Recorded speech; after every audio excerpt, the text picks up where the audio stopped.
Hello everyone, कैसे आप लोग।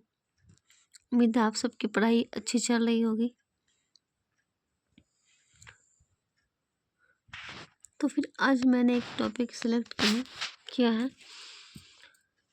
नरम दल और गरम दल की कार्य प्रणाली। आज इसी को देखेंगे। नरम दल की कार्य प्रणाली ब्रिटिश शासन को बनाए रखने के पक्ष में, किंतु भारत अनुरूप सुधारों के साथ पाश्चात्य शिक्षा का समर्थन, कार्मिक सुधारों में विश्वास, प्रार्थना पत्रों, प्रतिनिधि मंडलों के माध्यम से अपनी बातें सरकार तक पहुंचाना, ब्रिटिश सरकार के साथ सहयोग में विश्वास। 1907 में सूरत अधिवेशन में कांग्रेस स्पष्टतः दो दलों, नरम दल गरम दल में विभाजित हो गया। नरम दल गरम दल विभाजन का मुख्य आधार राष्ट्रीय आंदोलन की कार्य प्रणाली पर आधारित था।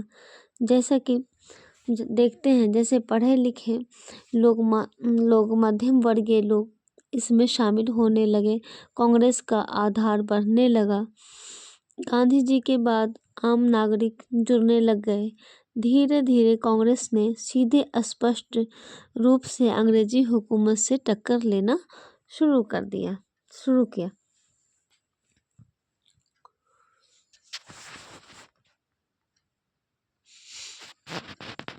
नरम दल के प्रमुख नेताओं में माने जाते हैं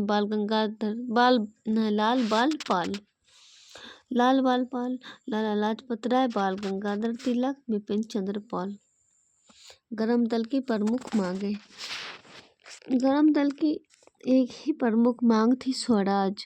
लोकमान्य तिलक, स्वराज मेरा जन्मसिद्ध अधिकार है और मैं इसे लेकर रहूंगा। गरम दल के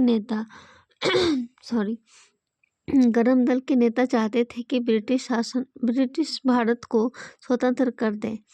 भारत के भविष्य का निर्धारण वे स्वयं करेंगे।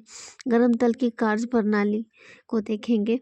ब्रिटिश शासन की समाप्ति के पक्षधर, भारतीय शिक्षा प्रणाली में विश्वास, तीव्रगामी सुधार में आस्था, स्वदेशी बहिष्कार तथा आंदोलन जैसे साधनों में विश्वास। तो बंगाल का जो विभाजन हुआ था, इसी दौरान जब बंगाल में राजनीतिक स्वीकार्यता बहुत मजबूती से बढ़ने लगी, कांग्रेसी धीमे धीमे मजबूत होने लगे। पूर्वी बंगाल में मुस्लिमों की आबादी थी। पश्चिम बंगाल में हिंदुओं की उससे बांटना था ताकि वे एकजुट होकर आंदोलन न कर सके। दूसरा, इनका कहना था कि वहाँ प्रशासन अच्छा हो सके, इसलिए वहाँ ऐसा विभाजन किया जा रहा है।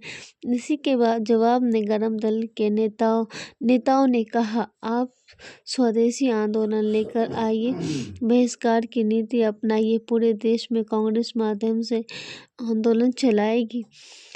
पहली बार बंगाल के विभाजन की प्रतिक्रिया स्वरूप स्वदेशी आंदोलन में बहिष्कार की नीति अपनाई गई थी। गरम दल के द्वारा यद्यपि दोनों दल की कार्यप्रणाली एवं नीतियों में अंतर था, किंतु दोनों ही उच्च कोटि के देशभक्त थे, जिनका अंतिम उद्देश्य भारतीयों को अधिकतम हितों को सुनिश्चित करना था। दोनों दलों द्वारा समय परिस्थिति के अनुरूप अपनी कार्यप्रणाली और मांगों का चयन किया गया। उदारवादी राष्ट्रवादी आंदोलन का प्रारंभिक चरण था, अतः इस समय ब्रिटिश सरकार का खुलकर विरोध करना संभव नहीं था। किंतु जब सरकार ने उदारवादियों की मांगों पर ध्यान नहीं दिया तो उग्रवादियों ने राष्ट्रवादी आंदोलन का नया आयाम प्रदान किया। तो इस तरह से हम देखें नरम दल और गरम दल की कार्य प्रणाली।